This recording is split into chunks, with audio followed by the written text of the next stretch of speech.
passion of mine. Hello, hello, hello. It's Tamara Floyd for Goodyear. I feel that I need to give it one more try. On this episode of Jen and Friends, a focus on the run for Goodyear City Council. Apartments, warehouses, affordable housing. I know that's a big topic. Well, that's about that. We're thrilled to talk with Tamara Floyd about the big issues she's ready to tackle in this all-America city. I want to ask you my end of year question that I'm asking everybody.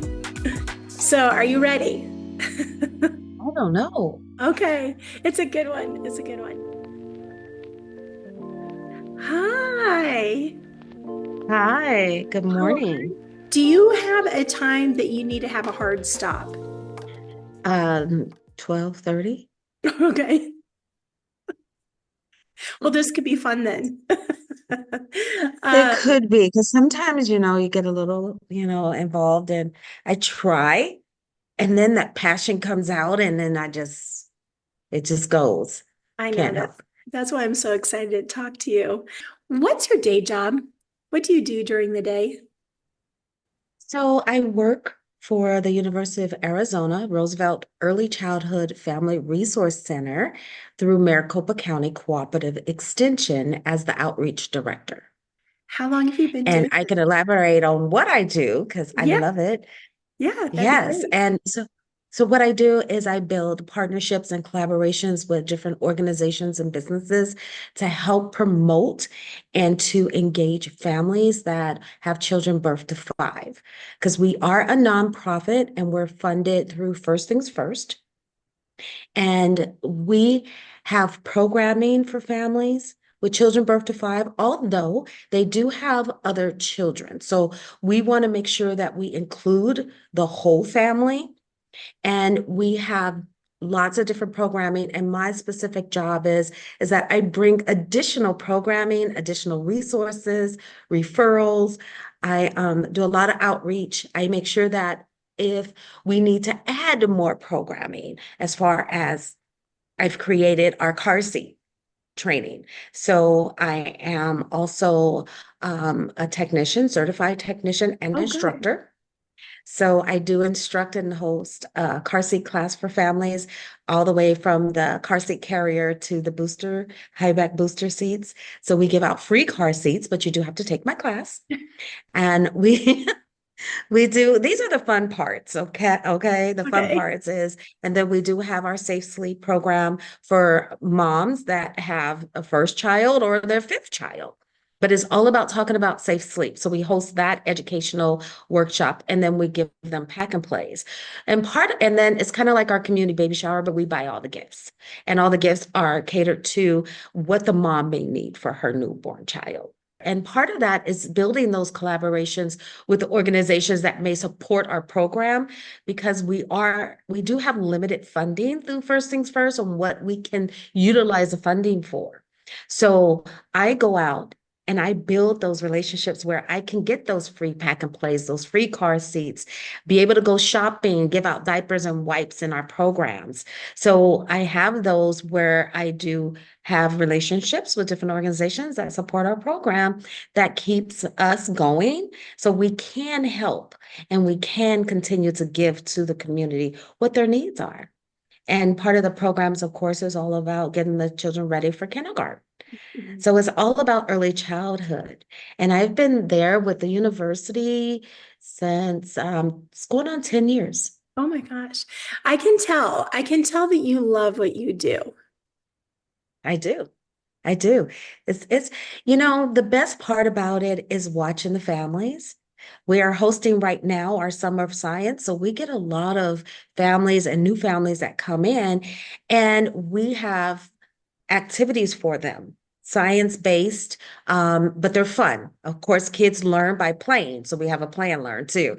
So they don't realize that they're learning by playing. But the best part is I'm able to give them extra. I'm able to give them the resources that are out in the community, because there's a lot of parents, and we do serve an underserved area, which is in South Phoenix, and it's in the Roosevelt School District, Levine. But we invite all of Maricopa County. If you can get to us, you can come. So we make sure that we serve everyone. So we are definitely all about community, all about helping those families, helping those parents, because we have a support group for our moms and our dads, because we love our dads. We even have grandparents that come and bring their grandkids because they're keeping them while the parents are at work. So Mhm. we're giving them something to do with their child, which is educational. And we do have breakfast and lunch during the summer too. So we feed them free breakfast and lunch. And being able to give them extra, because I do get extra donations because I have those relationships that I've built, and they'll call me and say, Tamara, can you use this? And I'm sure, let me go get the U-Haul truck. I pick it up and I give it to our families, to the community, and they don't know. And I go, hey, we got some extra things for you. And they love it. You know what's so And it funny keeps on coming. is you bring up a really good word in that in all of this, and it's collaborations. Uh, Years ago, so my background is I was in TV news for about 20 years. We moved out here. I became a stay-at-home mom, and I needed something to do with my mind. And I approached a friend who had worked with Mayor Kavanaugh at the time, and she asked me Mm. to help write the city's All America City Award application. So, of course, we went, we won. It was a great time, came back. And a couple of the friends that were part of that, we decided to form Goodyear in Action. And Mm. it was a nonprofit organization all about helping underserved children and families in the community. And then this is the funny part. We started the Lids on Kids campaign here in Goodyear, which now lives on through Goodyear Police and Goodyear Fire. But it was all about helmet safety. But then we would put on the little bike rodeos, and fire and police would come out, Mhm. and we would help the kids learn about safely crossing the street, some of those things. And we had other programs. We started move-a-thons at the schools. We started a nutrition program, which went really well in Avondale, actually. So, but the one thing I learned in that entire experience was the importance of collaborating.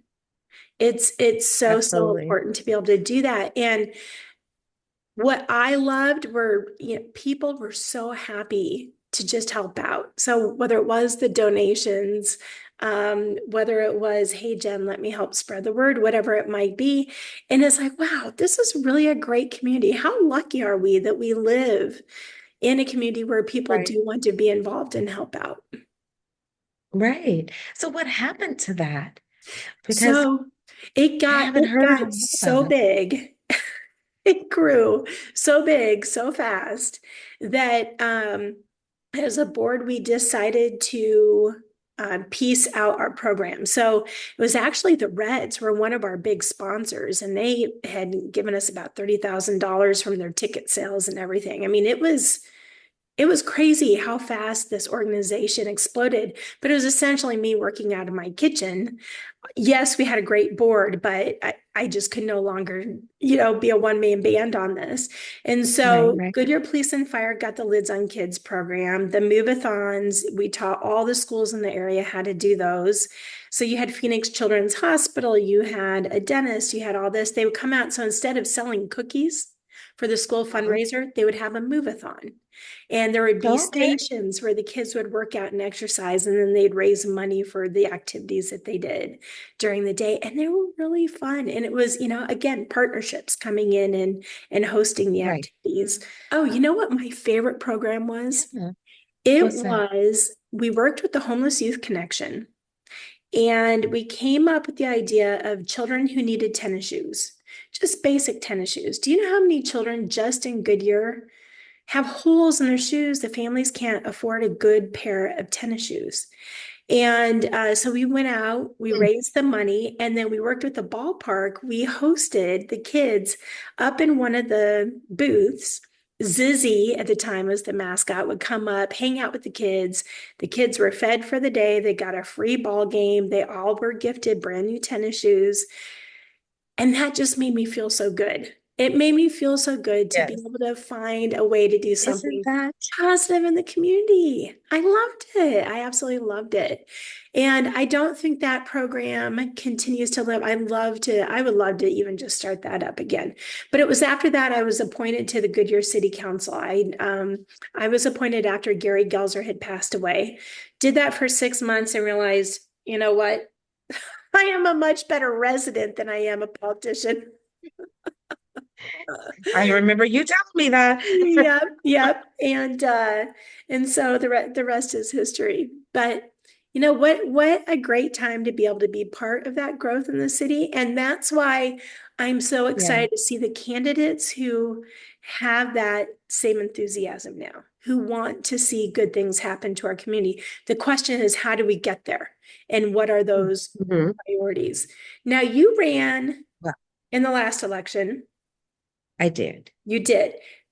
I Why did. are you back? What is bringing you back to this one? Well, I did think long and hard about doing it again because I was so exhausted on just getting out there. But you know what? It's a passion of mine, and I feel that I need to give it one more try because I want to see certain things happen. Now, mind you, I've done things in Goodyear, been a part of different committees and bonds where I've made things happen. I've pushed things to happen. I've suggested, and it's come to fruition where we have grown from my thoughts, my ideals, my suggestions, and my participation, right? In Goodyear. And just imagine if I can be part of city council, how I can bring some of those things back too, right? And how we can even grow and be better. And being a part of it, I still think that for one, and I will always say this out loud, we do need diversity on our city council because we need to see a representation of all corners, right? So we need that, and not just in color. What about in profession? What about I'm a female, right? What about just having someone else with other thoughts and ideas that can bring more to the council? Because if you can't have everybody thinking and agreeing on all the same things, what's the point, right? We got to have people that say, hey, I'm in this field too. And I love to see this because I am all about community. Good morning, good morning. It is Tamara Floyd for Goodyear, and I am here at Skyway Church. There's It people is that will that help. Saturday There's people that will give produce back day. to your community. You just have to build those relationships to have them want to help you even more in different areas. Like you said, a lot of people don't realize we do need a lot more support and resources in Goodyear. And there's homeless, there's families without. And I have stories for that too. There's families without right here in Goodyear. Mhm. So why can't we do more? Being a part of the city council, we need some fresh perspective. And if I don't, who will, right? And I will speak up. I am an advocate for our community because I know what's out there. I do believe that by me stepping up, it allowed other people to say, I could run for this. I believe that there is a lot of other people that have stepped up and said, let me try. Mhm. So by me doing that too, we have what, 6 people on the ballot right now? Yeah. When was the last time that's happened? Goodyear is a nonpartisan city at this point in its elections. And the way I've looked at that over the years is the decisions that you're making need to be for the benefit of all. We need to have our trash picked up. We need clean water. We need safe streets. I mean, there are just some basics that I don't feel, and this is just my opinion, should not be a right or left thing. Mm. What I have noticed in the last election, and I am a registered no party, I have a no party affiliation. I would say I lean conservative, I'll be honest about that. But I also have learned the importance of consensus building and being able to find that common connection between people to bring people together. I think being on the Water Conservation Committee was a great experience in that, where we had people just on complete opposite ends. And then how do we bring them together? How did we all come to mutual agreement?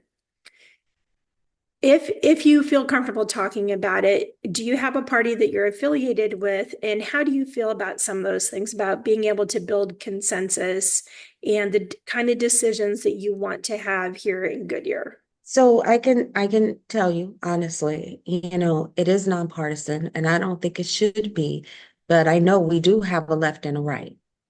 I know that completely.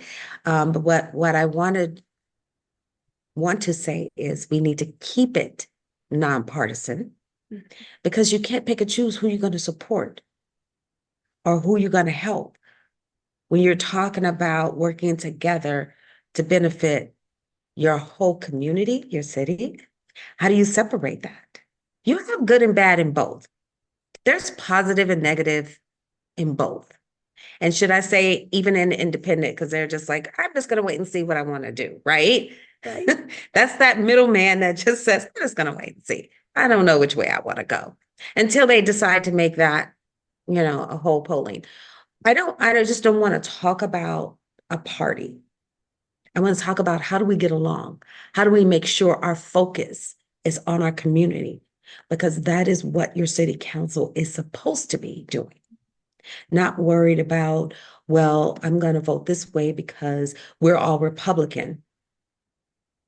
No, because how do you do that when you have Republican, Democrat, Independent, you have his, hers, theirs?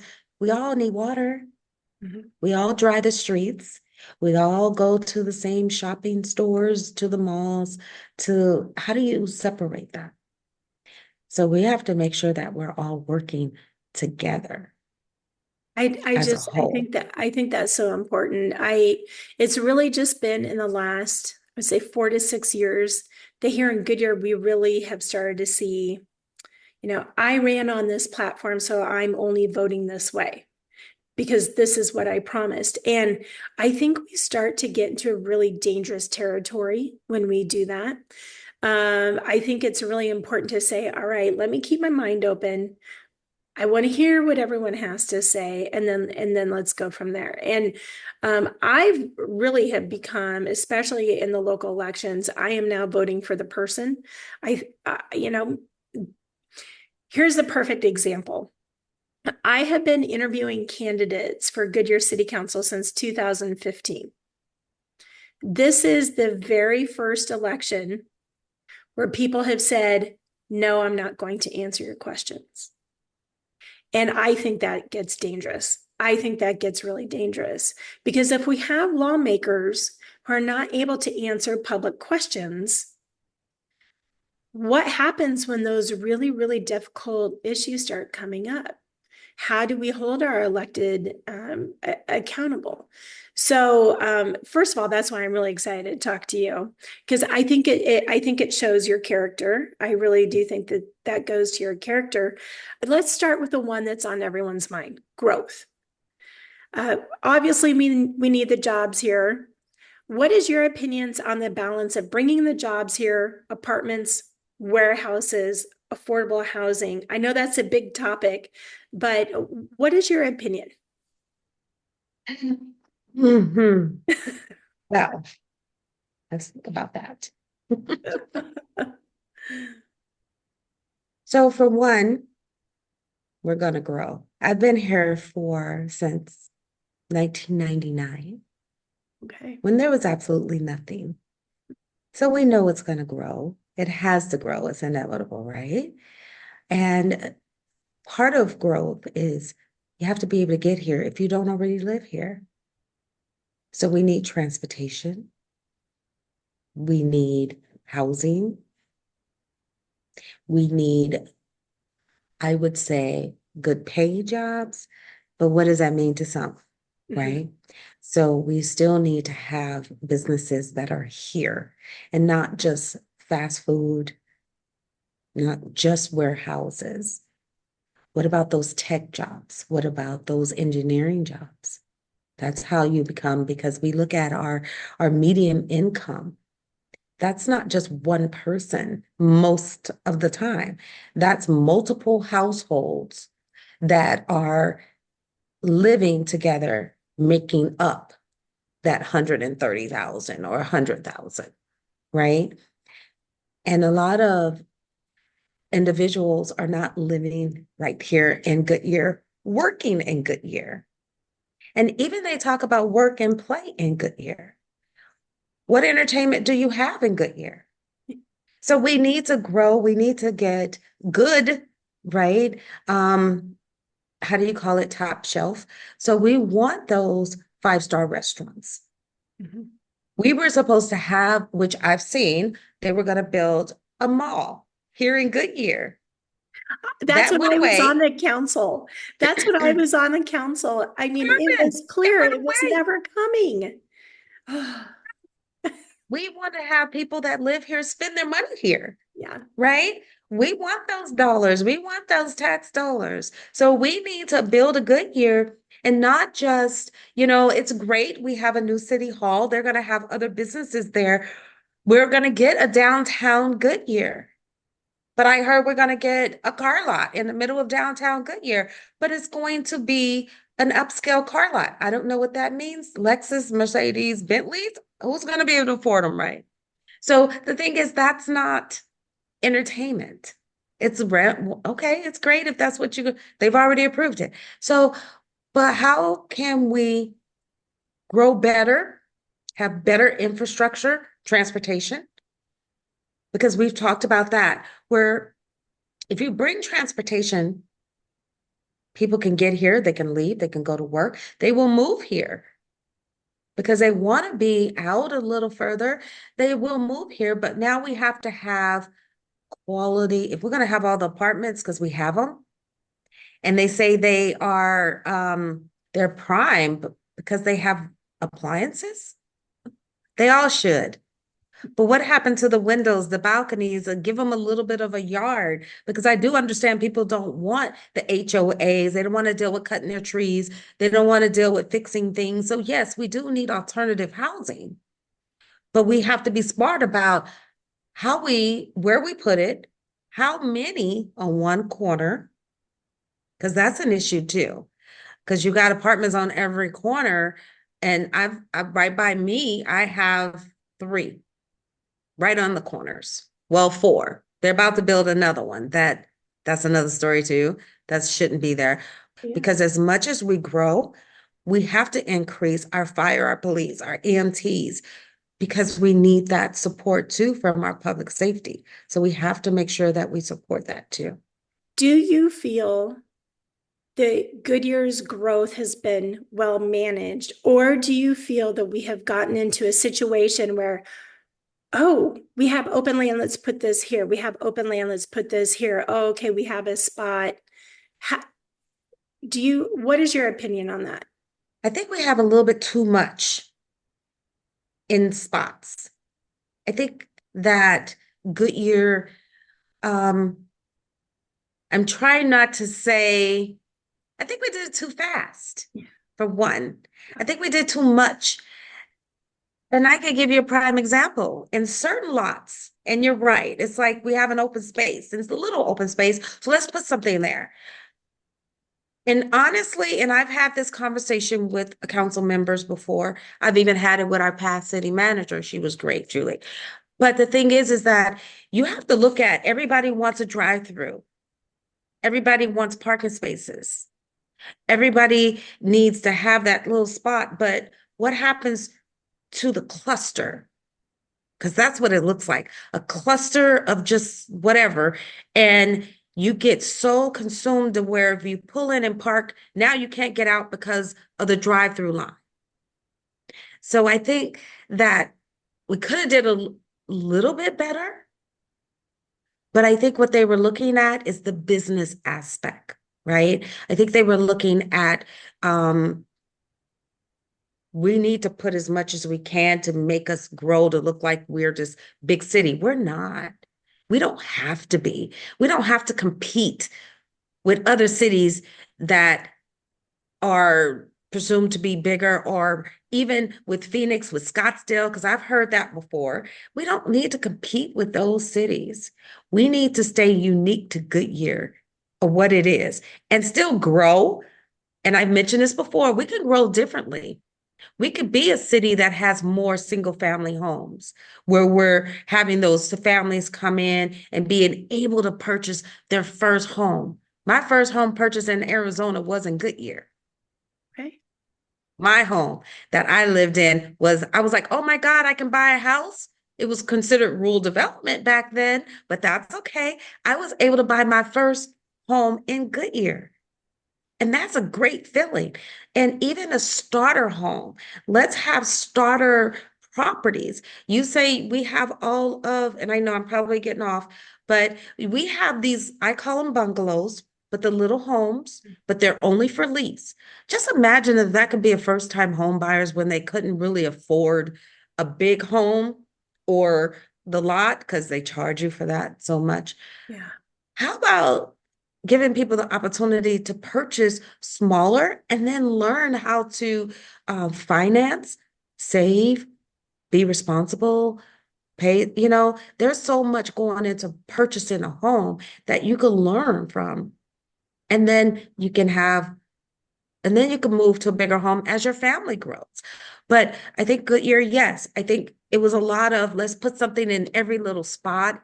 And I've been to a lot of these businesses that they've done that to, where it's a cluster and it's so inconvenient. I was stuck for 15, 20 minutes in a parking spot because of their drive-through line. It's like, did you not think that how does this work? And the fact that you're going to stick something else right next to it. So yes, I think we grew a little fast. I think and I say we, because I'm here, we have to participate in the meetings, which is for our city of Goodyear. You can participate in meetings that talk about what's going here.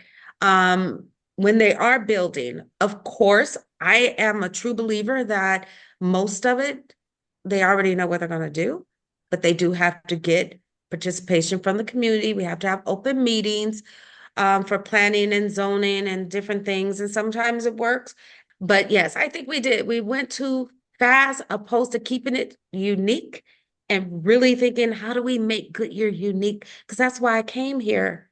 And I knew it was going to grow, but I'm thinking, okay, this is an opportunity that we're going to grow smart. I'm the kind of person, even as a resident, I read through every single document that's coming through. I pay special attention to the consent agenda. That's been my big thing in this last year, especially school board meetings, looking at what's in that consent agenda. Do you have time to read through documents? Will you have the time to understand what's really happening before you go and you vote on some of these issues? What are the kinds of issues that would catch your eye in a council meeting? When I get on council, positivity here. I'm going to make sure I have the time to read through documents, to make sure that what I would like to see, and I know they do have a work session, then they have their special sessions, but I believe that they should get together and know what's going on before that meeting. If you need to have another work session, because my job right now, I do work and I've worked part-time, given full-time for 10 years that I've been with the university. Because of how I work and what I need to get done, I can do that. I work full-time schedule now. She's like, I got to keep you full-time and pay you for it. Okay. That doesn't change the way I work because I still get it done. I still make sure that I pay attention to the details of what needs to be done. If I need to adjust things, I can do that. My job is well aware that I am running for city council. They support that, which means I am going to have the ability to give that time to city council because it is important. It's important not just to me, but to the community to make sure that you have a council member there that is there for the best interest of what you said you're going to do. I can't do anything by myself. And I have to always tell people it's not what I can't just go in there and change everything. But I can suggest, I can advocate, I can push, I can explain to the hilt, I can give examples, I can bring people in for examples. And I would love to talk to you about some of those ideas that we do need to bring back to Goodyear, because what they think is community outreach is not community outreach at all. So we need to make sure we do that. And people need to see that you are paying attention to what's going on and not just thinking business wise and not just thinking that, oh, we got to make sure that we approve certain things because of we want to keep this relationship with this certain contractor because they're going to build this for us. And I hope I answered your last question. I'm committed, so I will read it. I will talk about it. I will encourage. We must know what's going on. And we might need to take a field trip, right? To that area. We might need to host something for that community. But sometimes it is their commitment to certain other people, to certain other businesses, to certain other contractors. And it should not be about that. You know, something happened last year that really broke my heart as well. And it was the lead day where the alums were invited to go down to the state capitol. And while we were there, there was a city staffer who I had just met for the first time. I'm like, oh, this is great. How do you like Goodyear? And so, do you live in Goodyear? And the answer was, no, I cannot afford it.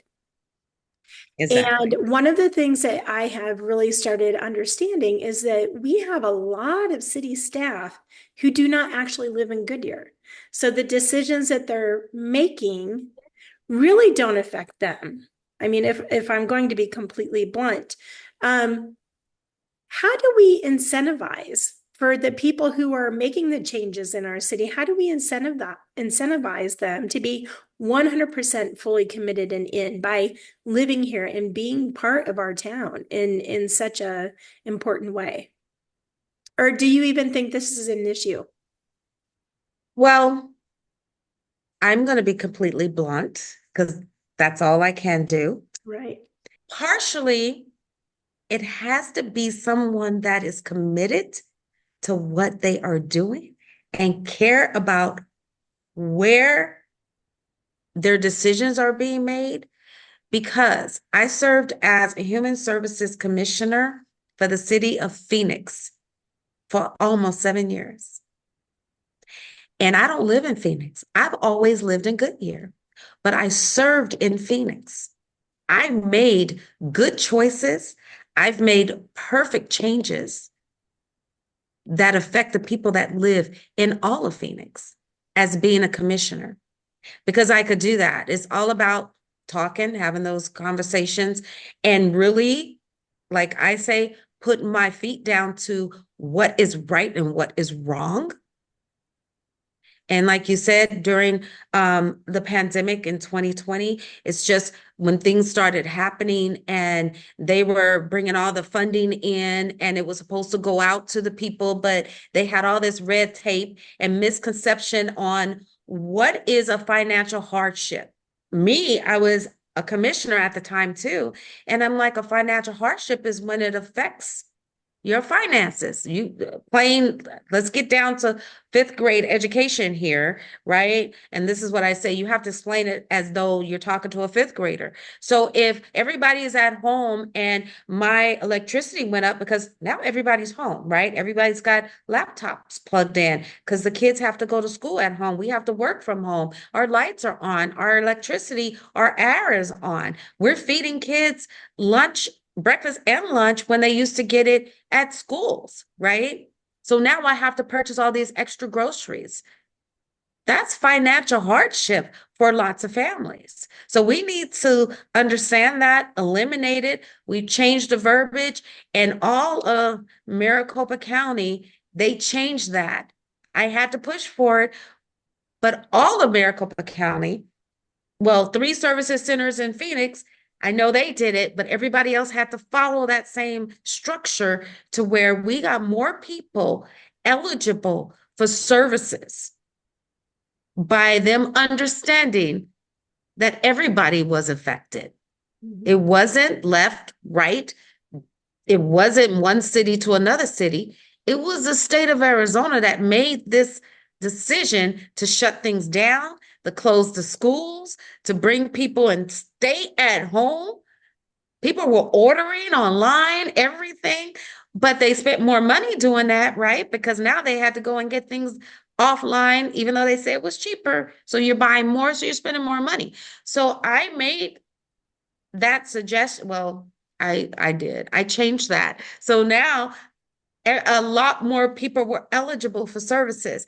And I didn't live in Phoenix, but I started that whole trend in Phoenix because I cared about people. I cared about what was going on. It trickled throughout Maricopa County, the change, which is great. So it all depends on the individual. I would say that. I would love, me personally, I've been trying to work in Goodyear, and I live in Goodyear for 20 something years that I've been here. I cannot get into the city of Goodyear. I have skills. I was applying for things, clerk. Let me just get in and I will show you I could work my way up. I could not even get a clerk job, but I was told there's certain, so needless to say, I won't go there right now, but I couldn't work in Goodyear. I've tried. My daughter now is trying to get a job in Goodyear. It doesn't always happen that way. And I think that the first thing I would say, because that was voluntary, but working in Goodyear, they should still look at people that live in Goodyear first. Their qualifications, they should look and say, they are qualified, they live here. But I could tell you sometimes it's who you know, those referrals. Sometimes they already pegged for somebody to come here. I know that's fact. I know that is fact. It might not happen in every single department, but in certain positions, for you to understand Goodyear, they should look at, did someone apply in Goodyear? Let's look at them first and give them a priority to at least interview. You know what? This is really interesting because at the mayoral forum for the last election, between Joe Pizzillo and Carlita Cotton, she brought up in that forum her concerns about the hiring processes in Goodyear.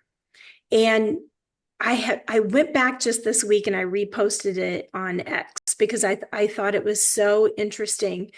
She specifically laid out a plan for a blind hiring process. We don't know the person's name. We don't know their color. We don't know male or female. We're looking for the best person for the job. And it's not going to be about who knows who. It's about bringing the best people into these jobs. And I think she spent a good 4 or 5 minutes just really detailing what her plan was on this. And at the time I thought, oh, I don't know. I mean, is that really happening? And then now it's like, you know what, we really do maybe need to take another look at some of the hiring processes, and how these people are coming into these positions. So I do like what you said about that is, maybe if someone lives here, they can at least get an interview. It doesn't mean that they would get the job, but maybe even just at least be able to get an interview. Well, they say you live, work, and play in Goodyear, and they promote that. The mayor currently says that a lot.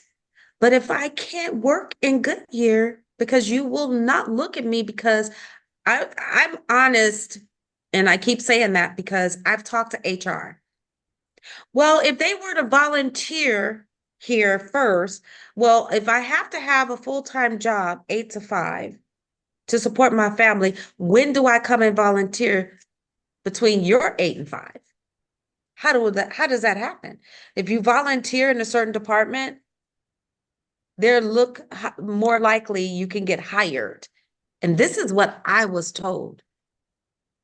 And I said, well, that doesn't even sound right unless you're looking at a high school student, unless you're looking at someone that is completely unemployed.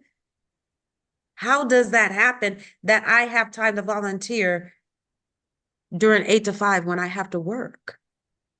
So it does. And I said, okay, well, utilize your resources. Who do you know? That doesn't always work either, but it's all about who do you know? Since you can't volunteer, you might need to say, okay, how do I at least get an interview? Because I do say you do need to qualify for the job. I'm not saying just hire because you live in Goodyear, but that is a good way if you have a blind process, because you're going to get the best candidate.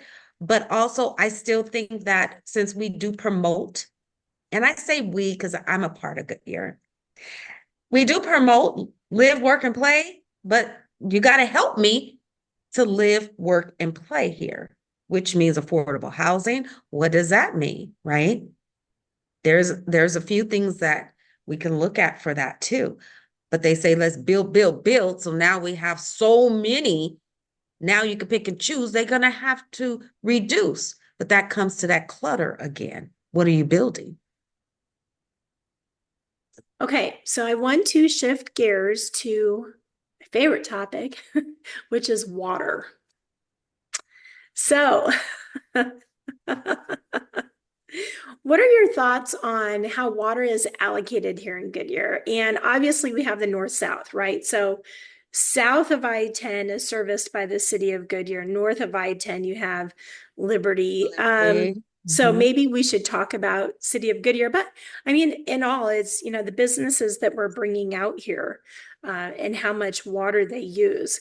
Where do you want to start this conversation on water? What are your thoughts on water? We're being completely honest, right? And open. And Mhm. it's fun. It's fun talking about water, you know, and it's not my favorite subject simply because, first of all, I'm going to start off saying we're not going to ever run out of water. We're not. We've been talking about water and conserving for years, right? We continue to grow. We continue to build. We continue to use water. We still have not ran out yet, right? So that's my end result. I don't think we're going to run out, but we still need to conserve because it's just going to go to where we're not getting the best water. We're not going to might not get the good water because they're going to have pipes that's going to come from the ocean way far away that's going to go underground, and we're going to start having to filter ocean water, river water, you know, the lakes. So we may not end up getting the best water, but we're not going to run out. It's just the fact of being able to filter it fast enough to get the water to the water plant here in Goodyear, which is south, right before you get to Australia Mountain. I went there. It is an awesome facility. I took a tour and I just cannot believe it. But and they said this water, even our faucet water, is good enough to drink. But the thing is that we still have to make sure that we continue to have quality water. We still have to make sure that they're following all their regulations of how they're treating the water. Now, for building purposes, we have to go to a little smarter part of the apartment complexes that I see that have, and grass is great because it's good for our environment. So and they finally allowed, and I do sit on the board of my HOA for this same reason, right? Support. I live here. We got to make sure we're helping people out and not hurting people. But the thing is that we can use artificial grass. Now, from my perspective of driving down the street and watching the apartments on the corner water their grass, and I see so much water going off the sidewalk. From the time I leave to go to the store to the time I come back, you're still draining water. So you're wasting a lot. So let's get more of our Arizona desert landscape, maybe our trees, our little bushes. We have the little drips, and you can still have artificial grass, even though, like I said, and I hate to say this because I love grass, but I have artificial too because I had to conserve. So we need to figure out how do we conserve. We're still talking about how they have to show 100 years of water. What reports are we using? Are we using the same reports? Because we're using the same 100 years of water. But yet we continue to grow, we continue to build, so you continue to utilize water. It's still happening. So what do we do when we allow for the plants to, and I mean the buildings as plants, the different warehouses? They want landscaping, and we want them to have some type of landscaping. But you have to have some type of desert landscaping, put you some greenery in there that doesn't require so much water because they need to conserve too. And even though they're paying their taxes, maybe they have certain fees that we're allowing them to pay because they are using X amount of water that needs to go back. We still need to make sure that we're all conserving. Question, there is a water committee that is going on right now. I think they just started a couple of months ago. Do you have any concerns that they will be raising our rates? And do you foresee water rates going up? If you're in office, what kind of questions would you be asking about water? I would do more research to know what questions to ask. The right questions, the questions that most people won't ask, right? You have to know those deep questions also. Not just where is it going to come from? Well, okay, groundwater. It's going to come, they're going to refurbish some water. You have to know the right questions to ask. And I may not know the exact right questions right now. But if I'm in there and opposed to, we will have conversation about water, I want to know what are the right questions. And there is a whole, from the University of Arizona, we do have a water conservation. We have a person right in our office. And I talk to her right now about different things that have to do with water, even along what plants should I use that don't need water, right? Because I conserve right now. I will go and ask a professional, because what we have to do is look at our stakeholders. We have to look at those people that this is their profession. I'm not a professional water conservation person, but I guarantee you, I'm going to go and talk to the professionals to find out what we need to know. What should we know? Because they still say, yeah, there is a drought. I don't doubt that. We can see that. But we still need to find out what questions should we be asking, or what questions do we need to have our water committee ask to get the right answers and those hard questions. And then let's talk about the solutions. Well, we still have farmers in Goodyear. We still have farmland So, yeah. in Goodyear. And there are people who really do still utilize the water. Yeah. So I like hearing that you would be willing to go out and ask some of those difficult questions, but not even just that, but to go out and find out what are the questions that need to be asked. I think that's really important. So I've been here since 2005. So we have both have seen the stress that the growth has put on our city as far as fire stations and having enough fire stations. And I think one of the things I'm most proud of being a resident here was helping get the second fire station up here in Estrella, really, and moving up the timeline on getting that open. We needed the fire service. A lot of people don't know what they need until they need it. You don't know that you need fire service until your house is on fire, right? I know I have a track record of what I say and what I do, and I have results right here in Goodyear of what I've pushed to have happen, of what community said they needed. Head Start, we got one. Goodyear Cares, change the name. I don't care as long as you got it. You got that. Transportation, you're not there yet, but you at least put something in place. We ride. Okay. Yeah. So we just had a bond election in November, last November. You remember that? Oh, yeah. Yeah, I sat on the bond committee and I advocated to make sure that so we could have the fire stations, we can have the staff, we can have the training facility, we can have the upgraded things that they needed for their fire truck. You can't have the same holes you had for 25 years that's been corroding in the sun because we live in Arizona. You have to make sure they have what they need, which goes with your fire station. You have to have that because your insurance, your homeowner's insurance too, is inflected by where's your nearest fire hydrant? Do you have a fire station near your home? That's going to help out too with your insurance Mhm. for your home. You got to have that. And so we got it passed, but it was like, you got to have it passed. We want it passed, but you have to make sure those funds that are being allocated through that bond is going directly to what we said it needs to go to, of what we voted for it to go to, and what I pushed for is for it to go to your police, your fire, right? We did do some infrastructure things where they're going to help with parks, but that's a whole nother story in that meeting too, because they wanted to put more money into a park that I'm like, no.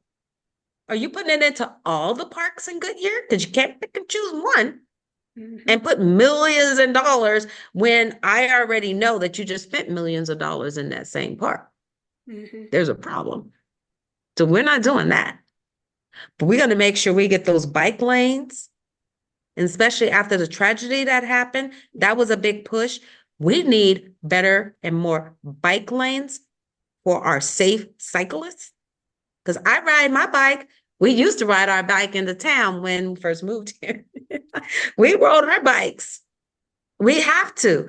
And mainly what you said, yes, those fire stations are really important.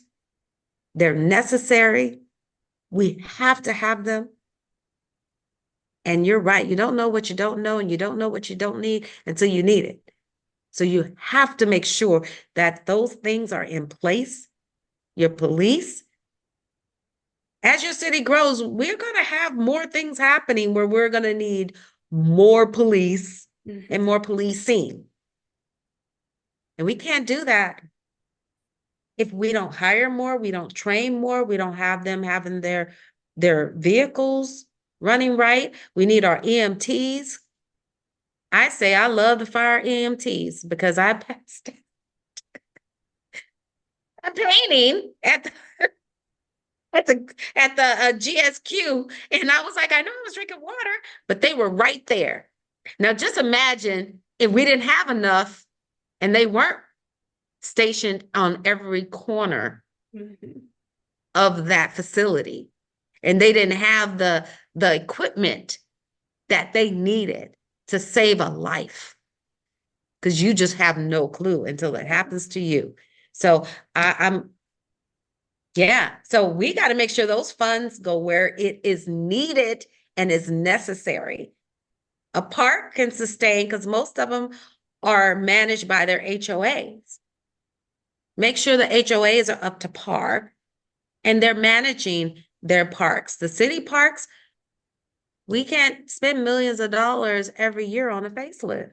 Yeah, exactly.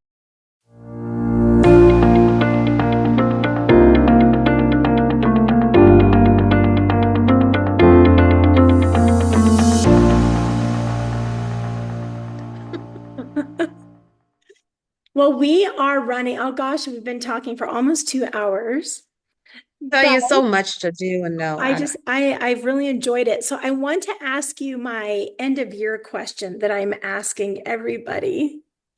So are you ready? I don't know. Okay, it's a good one. It's a good one. Always ready because either you're going to get an answer or you're not. I don't know. Exactly. Are you happy? Are you happy? You know, there's a song called, yeah, that's one of my favorite. We play it at the center all the time. And we sit here and I get the kids to dancing, you know? by Love it. Pharrell. Yeah, That song by Pharrell, that is wonderful song. love it. You know, I am happy. I am blessed to just be here. And I am happy that I agreed to come and talk to you because I did talk to you briefly and I did have conversations with others and they were like, no, I don't know, I shouldn't. And she's this. This is what I'm talking about, judging people. I talked to someone brand new. I said, do you know her? No. Have you ever talked to her? No. You ever seen her? No. So where's your problem? You don't go off of what someone else says because they may have an experience, maybe not, because that could just be a facade of what they've heard or what they think about journalists. And sometimes they can twist the truth. I've seen it in a newspaper. But when they did that ad in the Independent, when he did that little spiel on Tamara Floyd, he put in there what I said. I didn't have a problem. Mhm. And I said, you should not have a problem because you cannot judge by what someone else has said because of what they think. Because they probably don't know her either. They just say that because they just maybe hear.